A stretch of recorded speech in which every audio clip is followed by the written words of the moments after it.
And let's continue on. And now we start hearing from Joe Owen. They're at Camp Lejeune, North Carolina. Nobody at Camp Lejeune had expected a shooting war, nor we were ready for one. So they're there, and they're just kind of peacetime Marines, kind of doing their thing. And all of a sudden, the North Koreans attack, and here we go. They're all sitting around listening to the radio, a bunch of Marines. The announcer continued. More than 2,000 Americans, military advisors, and civilian workers and their families are said to be in the path of North Koreans' surprise aggression. Their fate is unknown at this time. American involvement in the new war is not clear. War! Yeah! The possibility of American Marines in a combat role excited us. So these guys are young.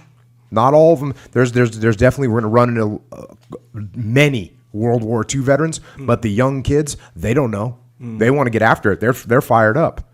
They're so fired up. Back to the book. One story alleged that a commando force of volunteers was forming up for an immediate commitment to battle.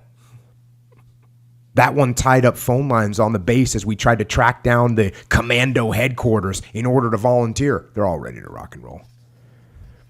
Now, then they start seeing what's beginning to occur. They see that we're surrounded. They see that we're kind of getting, the North Koreans are getting the best, if not routing. Back to the book. Americans at home were stunned by reports that their army, the conqueror of the mighty Germany and Japan only 5 years before, was outnumbered, outgunned, and outfought by the upstart North Koreans. General MacArthur called for a full division of Marines to help him turn back the North Koreans. The Marine Corps welcomed the call, but we did not have a full division to put in the field. Like all the services, the Corps had been stripped of men and weapons in order to reduce itself to the level of the 1930s. Both the 1st and 2nd Marine Divisions were less than half strength. The Corps would need to draw men from guard detachments, ships companies, and posts and stations throughout the world. But it still wouldn't find enough troops to fill a division. President Truman thus authorized the Commandant of the Marine Corps to call up the reserves. So it was, again, this is a warning.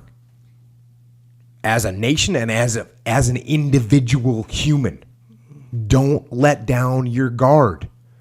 Peacetime will not last. And the weaker you look, the sooner the peacetime will end. Now they get the orders, stand by to ship out. On the Saturday evening before we left Camp Lejeune, Dorothy, so that's Joe's wife, Dorothy hired a babysitter and we went to the officers' club for dinner. There were candles out at our table, which was covered in white linen and set with heavy silverware. The food was delicious and plentiful, and I would think about it often in Korea when my men and I were hungry and cold. That night, Dorothy's hair glistened like gold in the candlelight, and her eyes smiled bright and blue and warm. We danced and laughed with the other lieutenants and their wives. For some of the couples, our closest friends, it was the last night they would ever have together.